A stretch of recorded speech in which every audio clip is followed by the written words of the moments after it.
First aid and health class number 5 मैं आप लोगों के सामने लेकर आ गया हूँ। सबसे पहले आप सबको मेरी तरफ से एक बहुत ही प्यारा सा हेलो, जिसका आप जवाब ज़रूर देंगे कमेंट बॉक्स में, ऐसी मैं उम्मीद रखता हूँ। तो दोस्तों, सबसे पहले आप लोगों को याद दिलाना चाहता हूँ कि ये क्लास नंबर 5 है और इससे पीछे के चारों क्लासेस आप देख चुके हैं, पढ़ चुके हैं। इस उम्मीद के साथ ही मैं आगे बढ़ रहा हूँ। आप लोगों में से बहुत से लोगों के इंटरनल एग्जामिनेशन शेड्यूल्ड हैं, कईयों के हो भी चुके होंगे, कईयों के होने वाले हैं और अब तो मेन एग्जाम्स भी आने ही वाले हैं। तो इस संदर्भ में कहना चाहूँगा, प्लीज़ इन 5 क्लासेस को ज़रूर देख लीजिएगा। ये बहुत सफिशिएंट रहेंगे आपके प्रिपरेशंस के लिए।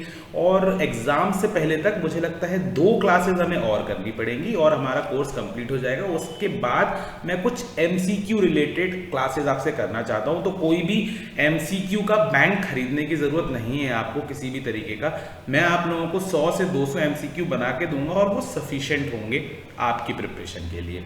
वीडियो में आगे से बढ़ने से पहले एक बार फिर से आपसे रिक्वेस्ट करूंगा कि वीडियो को लाइक ज़रूर कर दीजिएगा। रिक्वेस्ट नहीं, शिकायत भी है कि आप लोग मेरे वीडियो को लाइक नहीं कर रहे हो। इतना भी बुरा नहीं पढ़ा रहा हूं मैं आपको, तो वीडियो को लाइक ज़रूर कर दीजिएगा।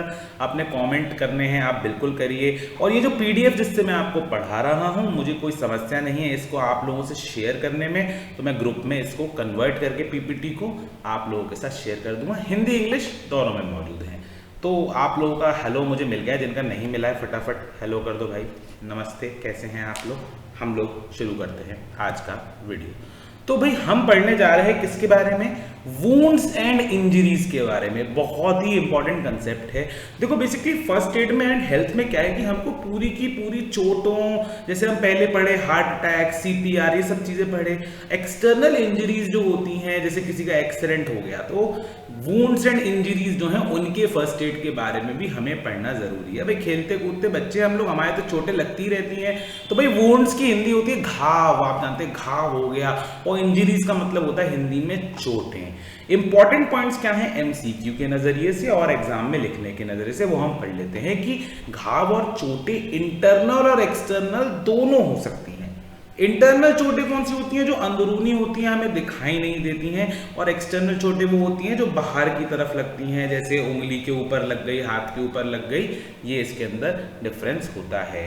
Can cause both bleeding and infection. ना बहुत ही इंपॉर्टेंट पॉइंट है यहाँ पे, इसको मैं आपको समझाना चाहता हूँ कि जब घाव होता है या चोटें लगती हैं तो इसके मुख्य 2 कारण होते हैं। एक तो रक्तस्राव, यानी सबसे पहले प्रारंभिक स्थिति में क्या होता है कि भाई खून निकलता है। ऑब्वियस सी बात है, चोट लगी तो खून तो निकलेगा ना। किसी के हरे रंग का तो नहीं है यहाँ पे खून। हाँ, हम लोग जो इंसान हैं बेसिकली, उनका खून निकलता है और खून निकलेगा चोट से। तो रक्तस्राव जो है प्रारंभिक स्थिति है चोट की। और अगर जो वूंड है, घाव है, उसको ओपन छोड़ा जाए तो आप देखते हैं मक्खियाँ, मच्छर, नेचुरल जो हमारी हवा के थ्रू कंटामिनेट, उसके अंदर संक्रमण, इन्फेक्शन होने का चांस बढ़ जाता है। तो ध्यान रखिए कि कोई चोट लगती है तो सबसे पहले ब्लीडिंग तो उसका एक इनिशियल प्रॉब्लम है ही। अगर उसको ओपन छोड़ेंगे, या ओपन से मतलब है अनअटेंडेड, उसके ऊपर ध्यान नहीं देते हैं, तो इन्फेक्शन होने का चांस बहुत ही ज़्यादा बढ़ जाता है। इन्फेक्शन क्यों होता है? टाइनी ऑर्गेनिज्म, छोटे छोटे जो वायरस होते हैं, जैसे कि बैक्टीरिया, फंगाई, प्रोटोजोआ, वायरसेस, इनका हिंदी भी यहाँ पे दे दिया है। इन लोगों की वजह से ये उसको चोट को या घाव को, मान लीजिए किसी के यहाँ लगी है, उसको संक्रमित कर देते हैं और फिर इन्फेक्शन तो भाई बहुत ही ज़्यादा खतरनाक हो जाता है। पस फॉर्मेशन, आप कई लोग कहते हैं ना पस पड़ गया, वो पस निकलता है, जो वो पस फॉर्मेशन एक्चुअली बॉडी का एक नेचुरल तरीका है इन्फेक्शन को फाइट करने का। तो ध्यान रखें कि अगर आप देख रहे हैं कि किसी के पस निकल रहा है किसी भी जगह से, दांतों में भी हो सकता है, किसी घाव में भी हो सकता है, कहीं भी पस पड़ गया है, तो इसका मतलब ये समझ लीजिएगा कि वहां पे इन्फेक्शन है। तो पस जो है वो इन्फेक्शन का सीधा सीधा इंडिकेटर होता है। बहुत इंपॉर्टेंट पॉइंट्स हैं ये। किस संदर्भ में बोल रहा हूं मैं आपसे बोल रहा हूं, ऑब्जेक्टिव क्वेश्चंस अगर आएंगे ना, तो pus formation is a natural to fight infection. संक्रमण से लड़ने के लिए मवाद बनना स्वाभाविक है। ये बहुत ही सिंपल एंड स्ट्रेट पेपर में आने वाला सवाल है। सभी जो वुंड्स और इंजरीज होती है उनको बेसिक फर्स्ट एड की जरूरत होती है। भाई किसी के चोट लग जाए तो एनालाइज करना है, जैसे हम फर्स्ट एड में पढ़ते आए कि भाई चोट कितनी गहरी है, हम कितनी मदद कर सकते हैं। घाव को साफ करना, आप देखते हैं पानी से साफ करते हैं, डेटॉल का यूज करते हैं, उसे कंट्रोल करने का प्रयास करना है। कंट्रोल का मतलब क्या है कि भाई खून निकल रहा है तो उसको रोकना या दर्द की स्थिति जो भी है उसमें कंट्रोल करना, और बेसिकली अल्टीमेट ऑब्जेक्टिव क्या है, हेल्प करना। तो किसी की चोट लग जाती है, हमारे खुद की चोट लगती है, हम सबसे पहले उसको साफ करते हैं। मान लीजिए मिट्टी लग गई है, घाव हो गया है, साफ करेंगे, एनालाइज करेंगे भाई कितना अंदर तक चोट लगी है। मैं बार बार इधर इसलिए पॉइंट कर रहा हूँ कि यहाँ पे मेरे एक बार चोट लग चुकी है, अभी तक निशान है, तो एक नेचुरल इंस्टिंक्ट आ रहा है यहाँ जाने का। वेरियस टाइप्स ऑफ वुंड्स, भाई जब चॉकलेट के प्रकार हो सकते हैं, चॉकलेट के प्रकार होते हैं ना, कौन कौन सी कंपनी के चॉकलेट आते हैं जरा बताओ चलो मुझे। कैडबरी, डेयरी मिल्क चॉकलेट बहुत सारी तरह की होती है, कौन कौन सी तरह की होती है कोई बताएगा? चलो सब लोग अपनी अपनी फेवरेट चॉकलेट का नाम बता दें आज।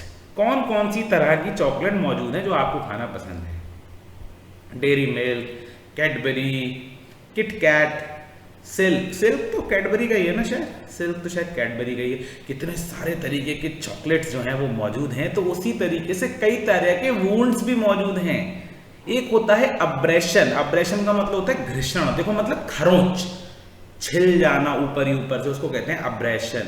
इंसिशन, चीरे यानी कट लग गया, कोई धारदार चीज थी जो मेरे यहाँ पे लग गया था, एक कट लग गया था, ऐसे खुल गया था तो फिर इसको टांके लगा के बंद करना पड़ा। ब्रूजेस, ब्रूजेस का मतलब क्या होता है, नील पड़ जाना, चोट, गंभीर चोट जिससे नील पड़ जाता है। पंक्चर, पंक्चर मतलब छेदी हो गया, ये मतलब मान लीजिए चाकू लग गया, कोई नुकीली चीज अंदर घुस गई। ज्यादातर पेट के एरिया में होने के चांस ज्यादा रहते हैं, इसके जो एरिया ऐसे हैं जो थोड़े पिलपिले नेचर के हैं, सॉफ्ट नेचर के हैं। पंक्चर, लेसरेशन और एम्पुटेशन, भैया ये तो खतरनाक। विच्छेदन, विच्छेदन मतलब एम्पुटेशन का मतलब क्या हुआ? विच्छेदन मीन्स किसी की, कोई बताना चाहेगा क्या मतलब हुआ, कोई एग्जांपल देना चाहेगा इसका? एम्पुटेशन का मतलब हुआ कि किसी की कोई अंग जो है वो कट गया, उंगली है मान लीजिए, वो कट के अलग हो गई, किसी अंग का अलग हो जाना कहलाता है विच्छेदन। संधि विच्छेद पढ़ते थे हिंदी में, वहीं से ये एम्पुटेशन, एम्पुटेशन, एम्पुटेशन है, टेटेशन नहीं, एम्पुटेशन, ये यहां से निकल गया। आई होप आप सब लोगों को चीज क्लियर है। थोड़ा सा आगे बढ़ते हैं, देखते हैं। देखो ये होता है उंगली कट गई, भाई मतलब देखने में थोड़ा खतरनाक है बट चलो देखना पड़ेगा। उंगली कट गई, ये हो गया। अवल्शन मतलब ऊपर की स्किन हट जाना। क्रश इंजरी, क्रश इंजरी मतलब आपकी ऊपर दब गई किसी चीज से, ईंट से दब गया, कोई वजनदार चीज से दब गया। पंक्चर, भगवान न करे ऐसा देखने को मिले, लेकिन पंक्चर इंजरी है ये। अब्रेशन, अब्रेशन मतलब ऊपर ऊपर की स्किन जो है वो छिली है, हटी नहीं है, केवल खरोंच लगी, घर्षण हुआ है।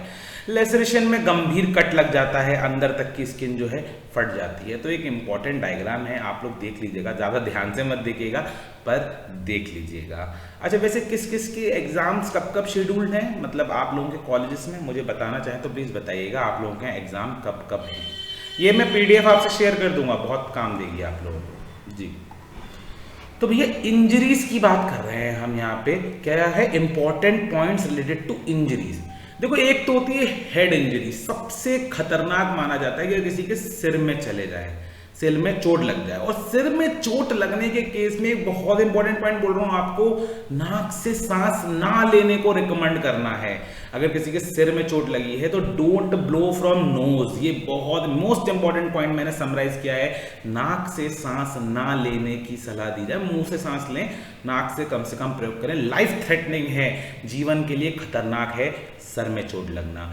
नोज ब्लीडिंग बहुत से कारण होते हैं। चोट मान लो मतलब मेरी कल किसी से फाइट हो गई और मैंने मुक्का मार दिया नाक पे, नोज ब्लीड होगी। बट इसके अलावा इन्फेक्शन, सर्दी, एलर्जी, हाई ब्लड प्रेशर, ये ऐसे केस हैं जिसके अंदर नाक से खून आ जाता है। और हमारी नाक की जो वेसल्स होती हैं, नसें होती हैं, सेंसिटिव होती हैं, इसलिए जल्दी फट जाती है। बहुत ज़्यादा गर्मी होती है ना तो भी नाक से खून आ जाता है।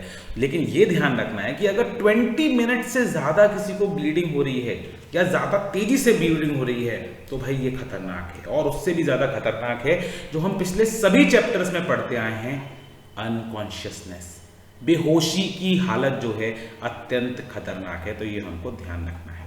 गम ब्लीडिंग, गम कौन सी है? च्युइंगम की बात नहीं कर रहे हैं, ये फेविगम की बात नहीं कर रहे हैं, ये किस गम की बात कर रहे हैं? मसूड़ों की। अगर मसूड़ों से ब्लीडिंग होती है, जो बहुत सारे कारण से हो सकती है, तो बोल रहे हैं सिंपली कॉटन का यूज करें और नमक वाले पानी के आप कुल्ले करें। कुल्ला होता है, आपने देखा है, हम लोग तो खैर मजे मजे में कुल्ले करते रहते हैं, लेकिन ये है सेलीन वाटर, यानी नमक वाला पानी। नमक वाला पानी एक नेचुरली दांतों की ब्लीडिंग में रिलीफ प्रोवाइड करता है। हालांकि घावों के ऊपर अगर नमक लगाएंगे भाई तो बहुत जलेगा, तो वो काम नहीं करना है। क्लीनिंग से संबंधित एक बात और कहता हूं, किसी को अगर वोंड हो गया है, चोट लग गई है, तो उसको सैनिटाइजर से साफ नहीं करना है भाई, वो बात का स्टेज है। पहले नॉर्मली साफ करना है ना, उसके बाद डेटॉल या सैनिटाइजिंग बाद में आते हैं, क्योंकि नहीं तो बहुत ज्यादा जलेगा।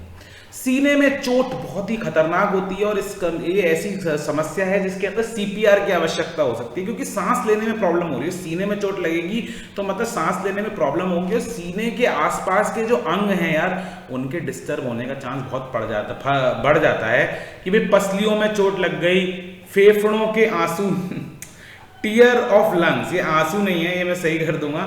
टीयर ऑफ लंग्स से मतलब है लंग्स का फट जाना, चोट लगना, उनके घाव हो जाना। इंटरनल इंजरीज हो सकती हैं वाइटल ऑर्गन्स को, हृदय को भी चोट लग सकती है, यहीं पे पूरा हमारा वो तंत्र जो है वो मौजूद है। एब्डोमिनल इंजरीज, एब्डोमिनल इंजरीज का मतलब है पेट से संबंधित। इंटरनल इंजरीज होती है ज्यादातर। देखो सब्जी वाले भाई साहब जो है ना, वो भी चिल्ला चिल्ला के कह रहे हैं वीडियो को लाइक कर दे, वीडियो को लाइक कर दे। अबे कर दे भाई, जब सब्जी वाले भाई साहब भी हमारे चिल्ला चिल्ला कह रहे हैं, तो आप लोग देखो सुनो सुनो, वो कह रहे हैं वीडियो को लाइक कर दे। सुनेंगे? देखो दोबारा सुनिए, वेट करते हैं। अरे यार तुम लोगों ने लाइक किया कि नहीं किया? तो अगर लाइक नहीं किया तो लाइक कर दो, मेरे कहने से भी वीडियो को लाइक कर दे, यही बोला है उन्होंने। तो आप सब वीडियो को लाइक कर दे और वापस अपना ध्यान यहाँ केंद्रित कर लें, जिससे हम आगे बढ़ सकें। एब्डोमिनल इंजरीज, पेट की इंजरीज, इसमें आंतरिक चोटें लग सकती हैं। क्यों? क्योंकि ये वाला पार्ट सबसे सॉफ्ट होता है और इसमें प्रोटेक्शन थोड़ा कम होता है हड्डियों का, और हमारे रिब केज वगैरह होते हैं ऊपर, तो छुरा घोंपने की संभावना, बंदूक की गोली वगैरह, ये सब जो इंजरीज हैं ये पेट में सबसे ज़्यादा होती हैं। आपने फिल्मों में देखा होगा, अगर वो स्टैबिंग करते हैं तो पेट में करते हैं, गोली लगती है तो आदमी के पेट में लगती है, हीरो हीरोइन बेचारे सबके पेट में गोली लगती है। तो क्योंकि अगर सिर में लग जाएगी तो मामला खत्म ही हो जाएगा ना, मूवी कैसे आगे बढ़ेगी। तो ठीक है, एब्डोमिनल इंजरीज पढ़ ली। क्रश इंजरी, क्रश का मतलब ये वो वाला क्रश बिल्कुल भी नहीं है, ठीक है ना, वो वाला क्रश मेरा नहीं, यू आर माई क्रश वैसा वाला क्रश नहीं है, ये क्रश है दबने वाला क्रश। तो क्रश की वजह से फ्रैक्चर हो सकता है। मान लीजिए कोई बहुत भारी चीज़ है वो आकर पैर पे गिरी किसी व्यक्ति के, तो क्रश हो सकता है। ब्लीडिंग हो सकती है और स्वेलिंग हो सकती है। सबसे ज़्यादा क्या होता है, दबने की वजह से ना स्वेलिंग हो जाती है, तो वो स्वेलिंग जो है वो भी क्रश इंजरी का एक सीधा सीधा रिजल्ट है, ये हम कह सकते हैं। हाँ लाइक कर दी भाई, लाइक कर दी, अब रुक जाओ, लाइक कर दी बच्चों ने, आप सबने लाइक कर दी है ना? हाँ हाँ कर दी भाई, कर दी। जाओ, आलू मटर किसी को चाहिए हो तो बता देना। नेक्स्ट हम आगे चढ़ते हैं और पढ़ते हैं सम मोर इंपॉर्टेंट पॉइंट्स। ध्यान रखिए, life threatening condition when circulatory system stops leading to lack of oxygen supply to heart and brain is called a shock. Shock किसे कहते हैं? पक्का पेपर में आएगा। एक शॉक तो होता है कि सर मुझे गाड़ी चलाने का शौक है, सर मुझे मोबाइल फोन का शौक है, सर मुझे बिस्किट खाने का शौक है, और एक शौक होता है झटके वाला शौक। तो कह रहे हैं कि फर्स्ट एड के संदर्भ में लाइफ थ्रेटनिंग कंडीशन कौन सी है? जब हमारा सर्कुलेटरी सिस्टम, हम पीछे पढ़ चुके हैं, संचार प्रणाली जो हमारी बंद हो जाती है, उसकी वजह से oxygen supply heart and brain को रुक जाती है, और उस रुकने के कारण को, उस चीज को क्या कहते हैं? Shock. Shock for the body. Body एकदम से शॉक्ड हो जाती है कि मेरे साथ ही क्या हो रहा है, इसको शॉक कहते हैं। और ये बहुत ही खतरनाक कंडीशन है जिसकी वजह से लोग कोमा में चले जाते हैं, पैरालिटिक हो जाते हैं, या फिर to be honest I will say कि वो लाइफ थ्रेटनिंग ही है, जान भी चली जाती है। हाइपोवॉलेमिक शॉक क्या होता है? ध्यान दे लीजिए, पेपर के हिसाब से वेरी इंपॉर्टेंट। हाइपोवॉलेमिक शॉक मतलब हैवी ब्लड लॉस।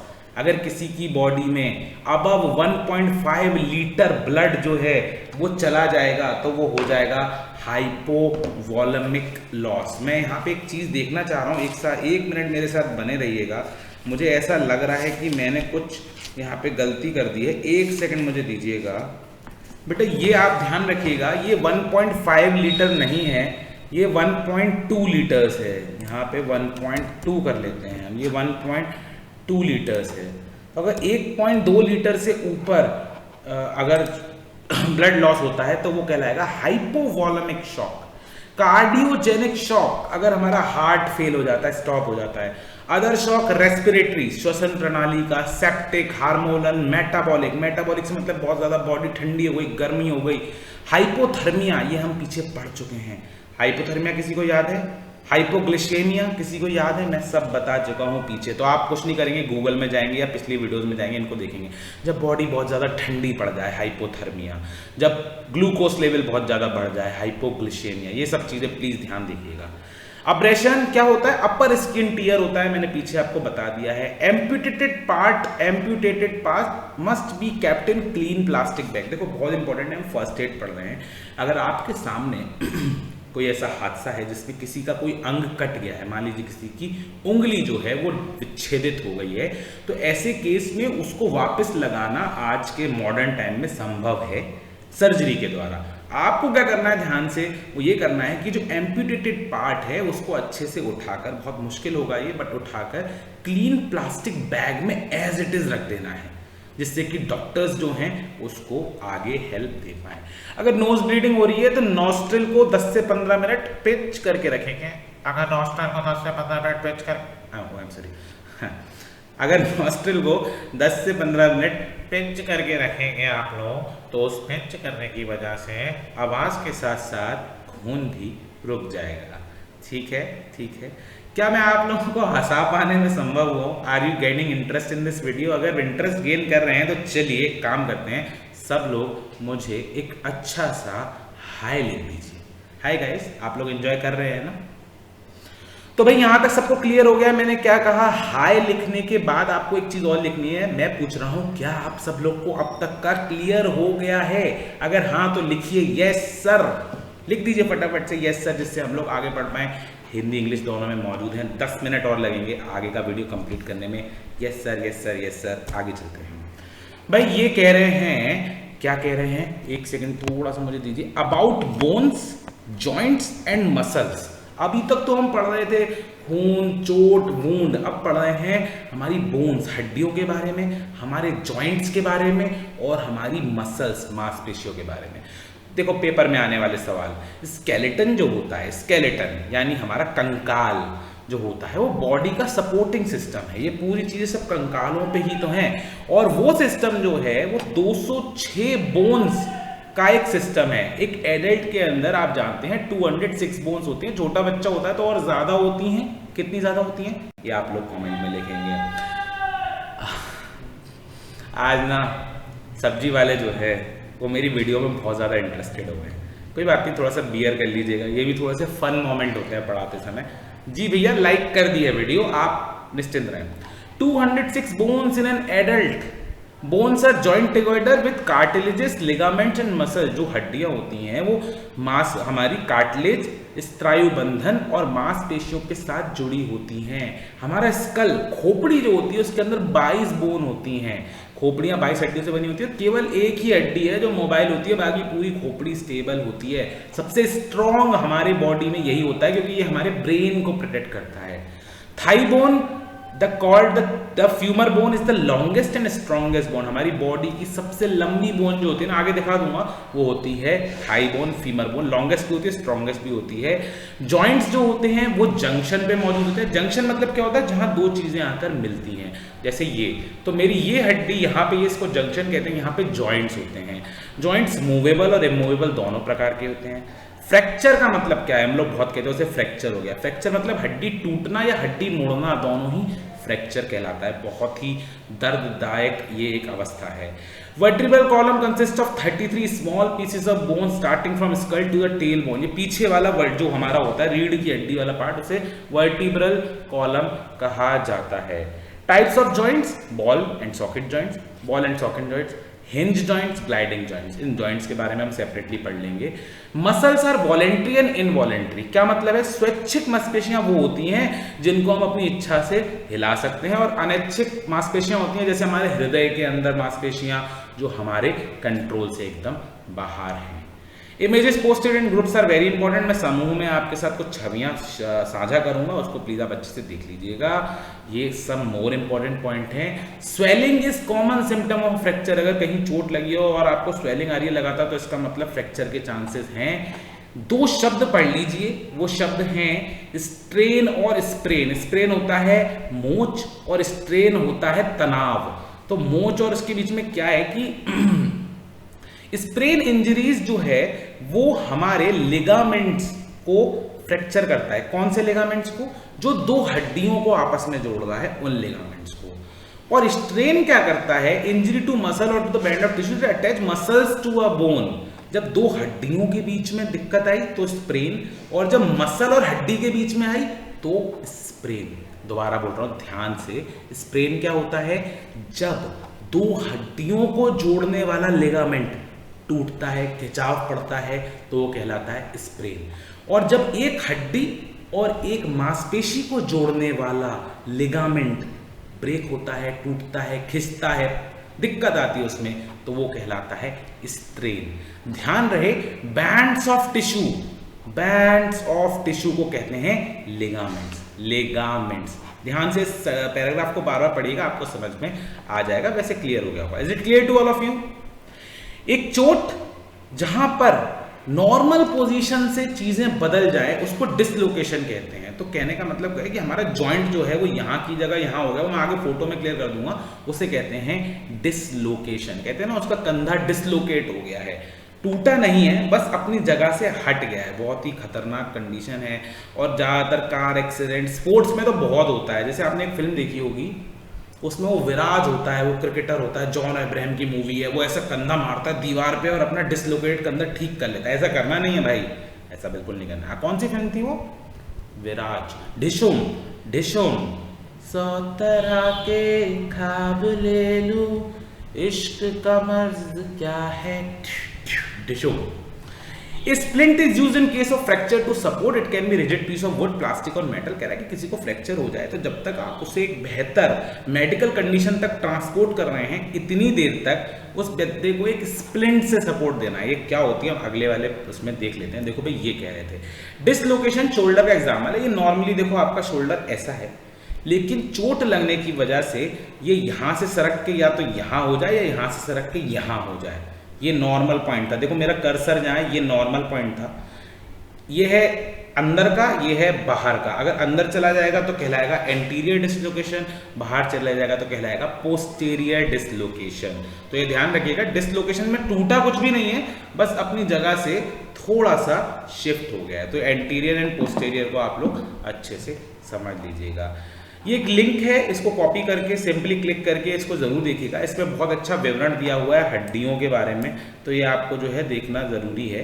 मैं आपको दिखा देता हूँ इसके अंदर क्या है, ओपन हो जाए अगर तो। स्प्लिंट ये थी, किसी की अगर हड्डी वगैरह टूट जाती है तो उसको इस तरीके से सपोर्ट देना है, temporarily, not permanently but temporarily support देना बहुत ज़्यादा ज़रूरी है।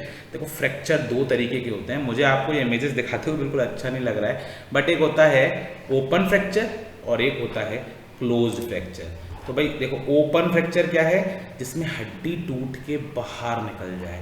क्लोज फ्रैक्चर बॉडी के अंदर ही अंदर मेंटेन है। ध्यान रखिएगा, इसके ऊपर इसके ऊपर इसके ऊपर 100% आपके पेपर में सवाल जरूर आएंगे। ये वो था लिंक जिसको मैं आपसे कह रहा था, खोल लीजिएगा, देख लीजिएगा। बेसिकली यहाँ पर ये वाला जो फोटोग्राफ है ना, ये वाला फोटोग्राफ, ये आप लोग जरूर देखिएगा। इसमें दे रखा है कौन सी जगह पे कितनी कितनी हड्डियाँ मौजूद होती हैं, तो जरा पढ़ लीजिएगा इसको बहुत अच्छे से। फेस में हमारे 14 हड्डियाँ हैं, 14 बोन्स से हमारा फेस बना है, 22 से हमारा स्कल बना है। ये बहुत ही ज़रूरी है आपके एग्जाम्स के संदर्भ में। फेस वाला इंपॉर्टेंट है। ईयर बोन्स 6 ईयर बोन्स हैं भाई, क्या बात है, मतलब सोचने वाली बात है।